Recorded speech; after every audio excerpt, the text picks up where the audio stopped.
And we are back with Richard Reviews. Today we are reviewing a book for richardreviews.com/Griffin Chestnut here on Richard's YouTube channel titled Griffin Chestnut.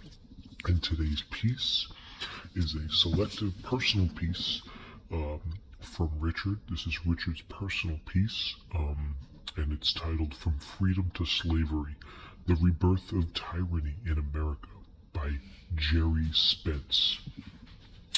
Gerry, pronounced Gerry or Gerry, Gerry or Gerry. So it's Gerry Spence or Gerry Spence. Spence. Gerry Spence.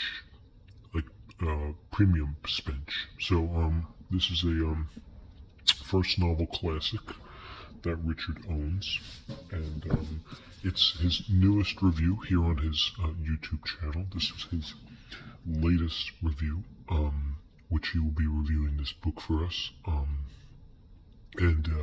This novel can be accounted for Richard, from Richard himself. This book shows the tyranny in America and how America has changed from becoming a less of a engulfed encampment, sort of an enclave slavery redemption form of a utopia, to a back to those present notions of egalitarian point of view, with the brilliant Gerry Spence illustrating for us in this one-of-a-kind novel. Okay, this novel was released sometime in the 90s, and it caught Richard's eye. Richard caught his eye on this piece, and he realized he needed to own it. And own it he did.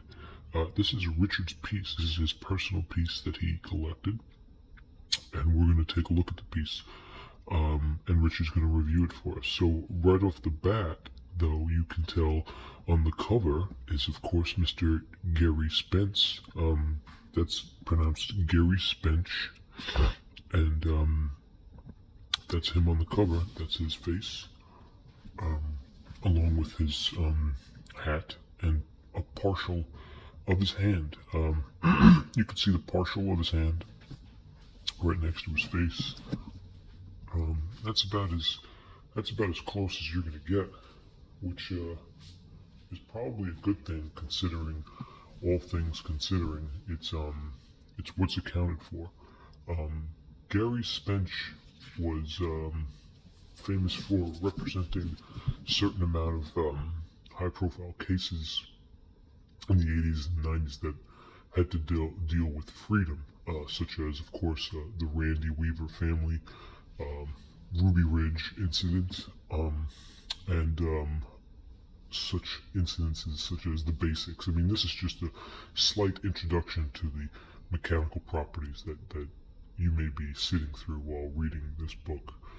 It's enough that there is such a thing as, when it comes down to, is probably you're going to pretend that it's not about the excess time, that it's really tying it all together right there. It's a beautiful piece, and Richard has nothing but good things to say about it. Richard rates this. He originally rated this review very highly. He read this in Detroit at the time. Richard was studying marine biology, learning to grow hydroponics and cultivate a substantial ecosystem filled with African cichlids and arowanas. Richard's prized possession of marine life. It's always been his favorite. The silver arowana, mainly, not just because it's a Japanese underwater spirit fish, but because it is the fish of the dragon, and Richard identifies with that as being his endangered species, maintaining some re-examination to his standards, which it does year to year, from year on and year on, through the span of time. And that is Richard's his priority, which he includes in his pouch. Now, if we take a look at this piece, which we're going to do, this is Richard's piece. As you can tell, it's got great style, good brim, hardcover. As you can tell, great brim, good shine, and it was picked up from an esoteric librarian, which, of course, it says here, discard, which Richard evidently saved this piece from annihilation, which we can be thankful for Richard and his additional classic maneuver. Richard, of course, this being Richard's piece, we're going to take care of it.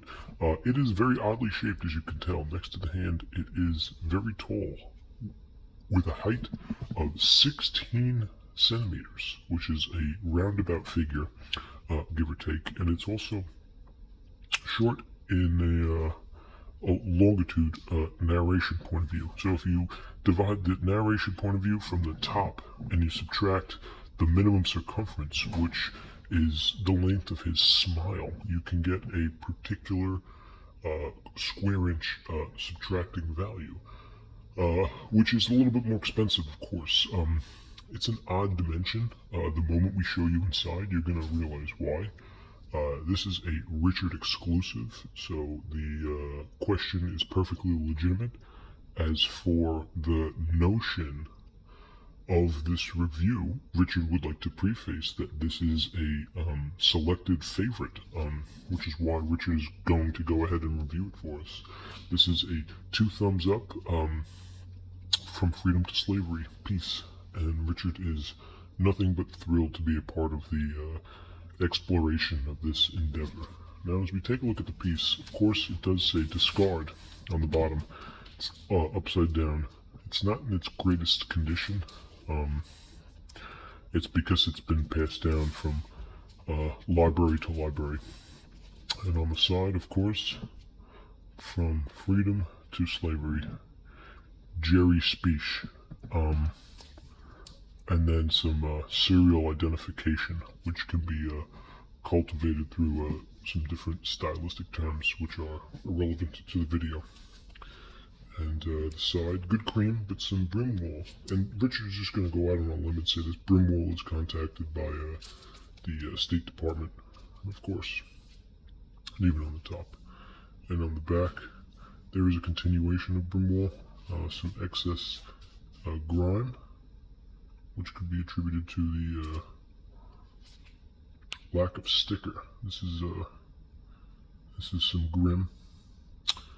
That's some heavy-duty grim right there. And then, of course, in the back, you have your standard barcode without the price, mind you. Now, this piece, tall as it is, short as it width, it's starting to get rid of every notion that you want to put in front. So when Richard checked on the phone where he ordered this piece from, he checked the dimensions as well as the girth, which is your standard practice. Okay. So here is some more slime on the back. Of course, this is from the previous owners, which includes multiple dimensions of castration, and you could touch base with Richard on that. So this is just more information.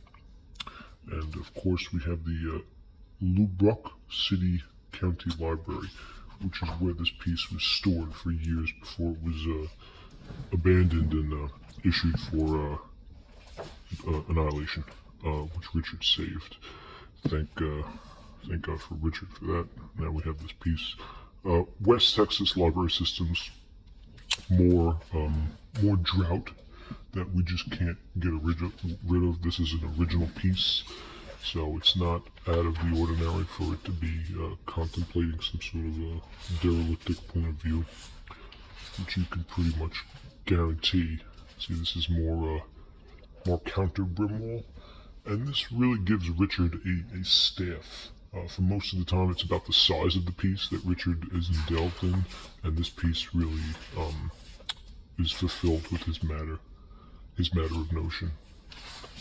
So inside the piece, there's a lot of course, there's a lot of texture.